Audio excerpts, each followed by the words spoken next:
정치 사회적으로 논란이 뜨거운 이슈에 대해 다양한 의견을 들어보는 맞짱 토론 시간입니다. 오늘은 임기 반환점을 돈 문재인 정부의 첫 행보를 평가해보고 집권 하반기 최우선 과제도 짚어보겠습니다. 먼저 출연자들을 소개해드립니다. 제 오른쪽입니다. 최창렬 용인대 교양학부 교수 나오셨습니다. 안녕하세요. 네, 안녕하십니까? 네. 그리고 제 왼쪽입니다. 신율 명지대 정치외교학과 교수입니다.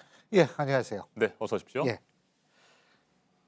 문재인 대통령이 집권 후반기 첫 행보로 여야 5당 대표를 어제 청와대로 초청해서 만찬을 함께했습니다. 당초 예정했던 2시간을 훌쩍 넘겨 3시간 가까이 대화를 나눴습니다. 최대 쟁점은 선거제 개혁안이었습니다. 자유한국당 황교안 대표와 바른미래당 손학규 대표가 고성을 주고받았습니다. 여야정 국정상설협의체 재개에는 공감대를 이뤘다고 합니다. 토론 시작하겠습니다. 당초 어제 모임 문재인 대통령의 모친상 조문에 대한 답례 성격으로 이루어졌잖아요.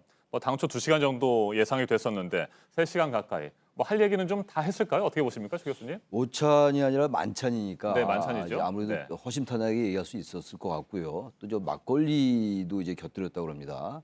그러니까 이제 격식에 구애받지 않고 사전에 어떤 의제를 조율하고 이러지는 않았던 것 같아요. 그러니까 이제 비공개로 하면서 특히 관저에서 했다라는 네. 거. 시점이 굉장히 중요한 것 같습니다. 임기 후반기 첫날이잖아요, 어제가. 임기 후반기 첫날에 여야 5당 대표가 관저에서 오찬이 아니라 만찬을 했다라는 거. 그러니까 시간이 이제 생각보다 많이 진행을 하면서 여러 가지 얘기가 나왔겠죠. 현안이 워낙 많으니까. 지금 아까 말씀처럼 선거제 얘기도 나왔고, 뭐 지소미아 얘기, 네. 한일 군사보호협정 문제, 그다음 패스트트랙 문제라든지 여러 가지 얘기가 나왔을 거예요. 2시간 반이니까 뭐 별 얘기 다 나오지 않았겠어요? 여야 간의 좀 회동이 길어졌으니까. 게다가 한국당 황교안 대표 나름대로 할 얘기가 많을 거고 말이죠. 네.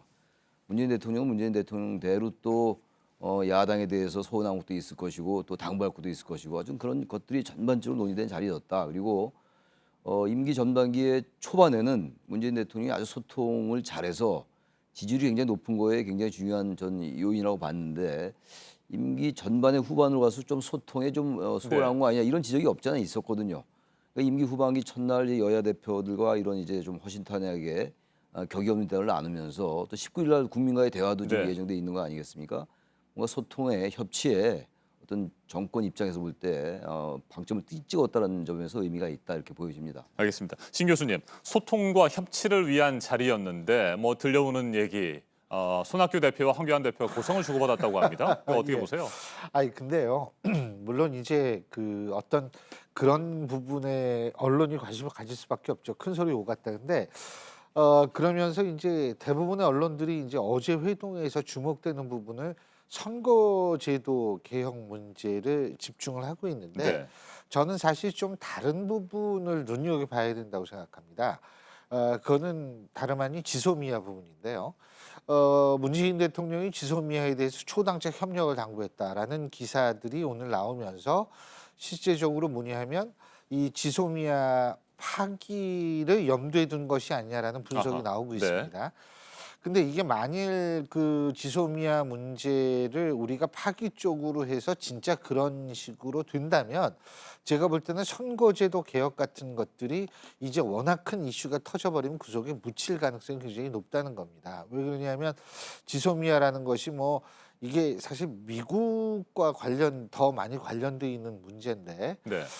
이것이 미국의 바람대로 만일 되지 않았을 경우에는 이것이 뭐 안보 문제뿐만이 아니라 경제 문제에도 영향을 줄 수 있는 사안이 아닐까 이런 분석들도 많이 나오고 있기 때문에 제가 볼 때에는 선거제도 개혁 문제가 거기에 묻힐 가능성이 있다 이런 생각이 들어서 뭐 어제 뭐 고성이 오갔다 이런 얘기들이 많이 보도가 되는데 물론 이제 그런 것도 주목을 할 수 있습니다만 좀 더 다른 우리 눈앞에 있는 가장 큰 문제를 조금 눈여겨봐야 되는 것 아닌가라는 느낌을 가졌습니다. 그리고 아까 최창희 교수님이 말씀하신 대로 뭐 협치 뭐 이런 거 다 좋은데 이 5당 대표 당대표라도 좀 자주 만났으면 좋겠어요. 그리고 로널드 레이건 행정부 때 그리고 오바마 행정부 때 사실 이 대통령이 하는 일이 주된 일 중에 하나가 야당 의원들하고 밥 먹고 골프 치고 전화하고 이런 일이었다는 사실을 좀 현 정권도 좀 잘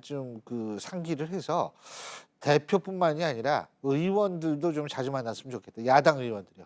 여당 의원들이야 뭐 그렇습니다만 좀 그런 생각은 어제 가져봤습니다. 네, 지소미아를 좀 더 주의 깊게 지켜봐야 된다 네. 이런 말씀이신데 교수님께서는 22일 밤 자정에 일단 그 종료가 되는 것으로 돼 있는 지소미아 이거 어떻게 해야 된다고 보십니까? 그 어제 SBS 여론조사 네. 그 칸타타 코리아 의뢰에서 6일부터 8일까지 만 19세 이상 청년 1,900명을 대상으로 실시한 여론조사고요. 표본 오차는 플러스 마이너스 95% 신뢰 수준에서 플러스 마이너스 네. 3.1% 포인트인 여론조사를 보면 실제적으로 이 SBS 여론조사에서는 굉장히 많이 줄었어요. 그러니까 폐기해야 된다라는 것과 유지해야 된다라는 퍼센테이지가 상당히 그 차이가 굉장히 줄은 것으로 지금 나타났거든요. 그러니까 종료를 해야 된다고 생각하는 사람들이 좀 줄었다 이 말씀이십니까? 그렇죠. 네. 종료를 해야 된다는 게 올랐다가 굉장히 지금 굉장히 줄었거든요. 신중하게 판단을 해야 된다는 의견이겠군요. 네. 그러니까 폐기하면 안 된다라는 의견과 폐기해야 된다라는 의견의 차이가 상당히 줄었습니다. SBS 여론조사를 보면 그런 것뿐만이 아니고 실질적으로 지금 우리나라 경제가 상당히 안 좋잖아요. 그러니까 그런 것들을 종합적으로 고려해야 하는데 물론 명분도 중요합니다. 제가 볼 때는 하지만은 지금 인도 태평양 전략 그 미국의 구상에서 우리가 거기에 그렇게 좀 적극적으로 동참하지 않고 네. 있는 상황에서 지소미아까지 파기했을 경우에는 한미일 삼각안보체제라는 거기에 상당한 영향을 미칠 수밖에 없고 미국의 전반적인 구상이 어그러지고요. 그렇게 됐을 때에는 이것이 경제 전반에 꼭 이거 뭐 미국이 보복한다 이런 네. 의미는 아니고요. 여러 가지 안보 환경이 바뀌었을 때는 분명히 경제에 영향을 미칠 수밖에 없고 그런 상황은 우리가 좀 생각을 해야 될 거라고 저는 보고 알겠습니다. 있습니다. 신중하게 검토해 볼 필요가 있다 이런 말씀이신 것 같은데 최 교수님은 어떤 생각이세요? 이게 자칫하면 미국의 압력에 우리가 한 발 물러서는 듯한 모습 뭐 그런 것으로 비춰지지 않겠습니까? 그러면 있다고 네. 봐요. 저 우리 신 교수님 말씀처럼 아주 신중하게 해야 되는 건 맞는데 이게 지금 이제 수출 규제 조치를 우리에게 취하고 있는 거 아니에요? 우리나라를 이제 백색 국가에서 제외한 건데 네. 백색 국가에서 그 이유가 우리나라를 한국을 안보 협력국에서 안보 협력국으로 믿을 수 없다라는 데서 출발한 거였잖아요. 그래서 수출 규제에 들어갔단 말이에요. 우리도 마찬가지죠. 안보 협력을 하지 않는 나라하고 정보를 교환한다라는 게 일단 논리적으로 맞지가 네. 않죠. 그래서 일단 지소미아를 종료시키겠다. 22일 자정까지 이제 종료시키면 이제 그건 한일 간의 군사 정보 보호는 교류가 안 되는 거란 말이에요. 지금 하고 있어요. 아직은 이제 유효하니까. 그래서 수출 규제 조치가 그대로 시행되고 있는 상황 속에서 일본이 우리에게 대해서 우리나라가 또 부단하게 그 일본에 계속 좀 뭔가 이 대화를 갖자 네. 이런 것들을 보냈음에도 불구하고 잘 그게 안 됐단 말이에요. 근데 지소미아가 사실 유지하는 게 저도 좋다고는 보는데 이런 상황 속에서 그냥 연장한다. 라는 것도 우리 정부가 하기 어려울 것 같아요. 우리에게 명분을 뭘 줘야죠. 일본이 주든가 미국이 주든가. 미국은 무조건 일본보다 우리에게 압력을 넣는 모양새란 말이에요. 네. 지금. 저는 그래서 이 부분은 23일이니까 시간이 좀 남았어요. 22일이니까. 그렇게 무조건 뭐 연장해야 된다고 저는 생각하지 않아요. 여러 가지를 고려해야 되기 때문에 물론 국익의 관점에서 볼 때는 한미일 동맹이라는 차원도 그렇고 미국의 입장도 있으니까 연장하는 게 좋으나 아까 제가 말씀드린 몇 가지 네. 전제 때문에 이 부분을 그렇게 쉽게 이해하기는 어려울 것 같다는 생각이 좀 들어요. 알겠습니다. 자, 앞서 잠깐 얘기들을 나눴던 선거제 개편안과 관련해서 한번 좀 더 살펴보도록 하죠. 황교안 대표, 손학규 대표가 고성을 주고받았던 네. 내용인데 네. 자, 자유한국당 입장에서는 일방적으로 밀어붙이고 있다 이렇게 주장을 하고 있습니다. 이 같은 상황이라고 한다면 패스트트랙 법안들, 선거제 개편안도 그렇고 검찰 개혁안 부분도 본회의에서 처리하는 것들이 여전히 쉽지 않아 보이는데 이건 어떻게 전망하세요? 이 아까 제가 언급한 SBS 여론조사요. 네. 그거를 보면은 깜짝 놀랄 만한 결과가 있는데 뭐냐면 300명을 유지하되 지역구를 줄이고 비례를 늘리자는 안에는 지금 패스트트랙이 온라인 네. 아니죠. 여론조사가 15.7%만 동의를 하고 있고요. 의원 수를 270명으로 줄이고 비례대표를 폐지하자라고 이 주장에 대해선 42.5%가 동의한 것으로 지금 나타났습니다. 그리고 의원 정수를 330명으로 늘려야 한다. 여기에는 21.9% 동의한 것으로 나타나니까 이걸 보면서 좀 그런 생각을 했어요. 지금 패스트트랙이 올라 있는 게 제 인기가 없고, 예? 그게 지금 의원수 줄이자는 거. 네. 그만큼 우리나라 국민들이 유권자들이 아주 정치에 대해서 전혀 신뢰를 못하고 있고 이런 것을 반영했다라고 볼 수 있는데 어쨌든 국회의원 수 줄이자는 거에는 압도적으로 지금 찬성을 하고 있거든요.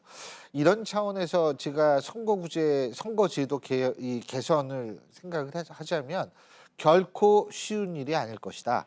지금 패스트트랙 안을 그대로 해도 그 국민들이 지금 나온 것처럼 네. 별로 안 좋아하는 데다가 지역구 의원들의 반발이 엄청 심할 거고, 그리고 심상정 대표가 그랬죠. 30% 월급 줄이자, 월급 깎겠다, 네. 깎자 이랬지 않습니까? 근데 뭐 거기에도 호응도 별로 없고 하도 그런 얘기들이 국회에서 많이 나오니까 이제 별로 주목도 못 받고.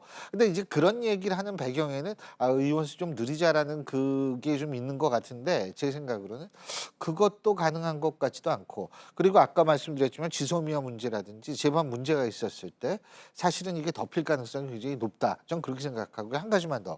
지금 여야가 이미 총선 기획단을 꾸렸어요. 네. 근데 이게 원래 순서대로 얘기를 한다면 패스트트랙에 있는 선거제도 개선안을 먼저 개정안을 통과시킨 다음에 총선 얘기를 하는 게 순서에는 맞거든요. 근데 먼저 이 총선 기획단을 꾸렸단 말이에요. 이런 거를 봤을 때는 과연 어느 정도 이 선거제도 개정이 이루어질 것인가에 대해서는 전 좀 시간이 들어서 회의적이다. 그리고 만일 그 지금 야당이나 여당이나 네. 둘 다 국민 선거 앞두고 있어서 여론에 굉장히 신경 많이 쓸 수밖에 없는데, 지금 여론이 이런 식으로 나오면 제가 볼 땐 더 동력은 떨어질 가능성이 있다, 이런 생각이 들죠. 네. 최 교수님께서는 선거제 개편안과 검찰 개혁안 등 패스트 트랙에 오른 법안 처리들 이거 어떻게 전망하세요? 선거제 문제인데, 선거제 저도 어제 SBS 그거 보고 깜짝 놀랐어요. 네. 아니 지금 지난해 12월 15일 날 여야가 합의했던 거였거든요. 연동형 비례대표제 등에 대해서는. 근데 저렇게 여론이 저렇게 나오면은 어떻게 될지 모르겠고, 또 하나 문제가 지역구를 줄이는 거로 나와 있어요. 현재는 준연동형 비례대표제예요. 네. 근데 지금 253석인데 지역구가 225석으로 줄여서 28석을 지금 현재 47의 비례대표에다 늘려서 75석으로 늘리겠다라는 거거든요. 근데 이게 지금 여론도 그렇고 지금 민주당도 그렇고 모든 정당 의원들이 말이죠. 막상 투표할 때 이 기명 투표라 하더라도 지역구가 주는 거에 대해서는 부담이 있죠. 그건 여야의 문제가 아니잖아요. 그런 문제가 하나 있을 것 같고, 비례대표 줄이자는 문제인데 이게 지금 비례대표 줄이는 건 말은 안 돼요. 비례대표를 지금 영명을 하자는 거 아니에요. 지금 한국당 안은. 근데 작년 12월 15일 날 합의할 때는 어쨌든 이걸 좀 되는 쪽으로 긍정적으로 합의하고서 검토하다 이렇게 합의를 했단 말이에요. 개헌도 같이 얘기했었습니다만 1년 가까이 됐는데, 근데 비례대표를 한 명도 안 하겠다. 근데 국민들은 어쨌든 국회의원 숫자 늘리는 게 싫어하는 거예요. 우리나라보다 지금 의원 1인당 국민 수가 많은 나라가 많지가 않아요. 제가 알기로는 미국, 멕시코, 일본 정도. 우리가 그만큼 국회의원 숫자가 상대로 적다는 얘기거든요. 늘리는 게 맞긴 맞는데 워낙 정치가 정치 역할을 못하고 정치 실정이다, 정치 부재다 이런 지적과 비판이 워낙 압도적이기 때문에 네. 국민들은 늘리는 거 싫어하는 거예요. 세비도 줄이고 그런다 하더라도, 그러니까 국민들의 세금은 똑같이 국회에 들어간다 하더라도 현재 국회 같은 모습에 국회의원 한 명도 늘리는 거 싫다는 거거든요, 국민들이. 그러니까 이 부분을 국회가 답변해야 돼요. 그런 다음에 국회의원 늘리게 해주십시오 이렇게 얘기를 해야지, 그런 제도 하나도 안 고치고 무조건 국회의원 늘리겠습니다라고 얘기하니까 이게 얘기가 안 되는 거예요. 원론적으로 맞는다 하더라도. 따라서 비례대표 늘리는 문제도 마찬가지예요. 이게 지역구 줄이면서 비례대표 늘린다. 그것도 현재 의원들이 또 이 기득권 문제이기 때문에 쉽지 네. 않아 않아 보이고, 따라서 이 패스트에 올라간 이 지금 선거제 개혁 문제가 굉장히 중요한 건데 이게 장담하기 어려울 것 같아요. 검찰 개혁 문제 같은 경우는 또 한국당이 워낙 공수처 설치를 반대하고 있고, 그러나 검찰 개혁은 대체로 뭔가 개혁해야 된다는 여론이 좀 압도적으로 많잖아요. 좀 그래서 이건 좀 성과가 있을 것 같은데, 이 선거제 문제 만약 이렇게 된다면은 여야의 계산이 달라질 수 있을 것 같기도 하고, 막상 투표에서 민주당 의원들조차도 썩 이게 이른바 이제 언론의 표현을 빌면 반란표 같은 네. 거, 이런 것도 우리가 상정할 수 있다는 생각도 들어요. 그래서 만만치 않을 것 같기도 합니다. 알겠습니다. 내년 총선을 앞두고 있기 때문에 올 11월, 12월 연말까지도 그렇고요. 내년 초반까지도 계속해서 이 선거제 문제 또 이런 그렇습니다. 정치 이슈들이 가장 정치권에는 관심이겠습니다만, 국민들의 경우에는 민생 좀 살리자, 경제도 좀 어떻게 활성화해야 될 거 아니냐, 이런 요구들도 많이 하고 있고요. 자, 집권 후반기 문재인 대통령의 최대 과제는 뭐라고 보세요? 근데 문제는 경제라는 것이 그렇게 쉽게 이게 꺾이기는 쉬워도 이게 회복하기는 굉장히 어려운 존재가, 일단은 저는 그 경제 문제이기 때문에 네. 이 문제는 굉장히 손대기가 좀 힘들지 않을까라는 생각을 하는데, 단 집권 후반기에서 경제 쪽으로 제가 바라고 싶은 것은 시장은 시장 논리대로 좀 맡겨놨으면 좋겠습니다. 그래야지 가뜩이나 어려운 상황인데 더 이 기업들이 조금 그 나름대로 뭔가 손을 쓸 수 있는 여지를 마련하게 해줄 필요가 있다라고 생각하고요. 또 하나는 뭐냐면 지금 제가 아까 지소미아를 비롯한 외교 문제 잠깐 말씀드렸는데 집권 후반기에는요 이 관료들의 전문성을 좀 인정해주는 방향으로 네. 갔으면 좋겠다라는 겁니다. 그러니까 이게 지금 뭐 직업 관료들도 나름대로 이 뭐 폐단도 많이 갖고 있었습니다만 전문성도 많거든요. 그러니까 지금 전문성을 최대한으로 살리는 방향으로 좀 갔으면 좋겠고요. 뭐 야당과의 소통 아까 말씀드렸고 그리고 한반도 평화 프로세스 얘기를 하는데 이 부분도 우리의 의지는 참 좋고 의도는 선하다는 건 아는데 우리 의지 의도대로 되는 것은 아니니까요.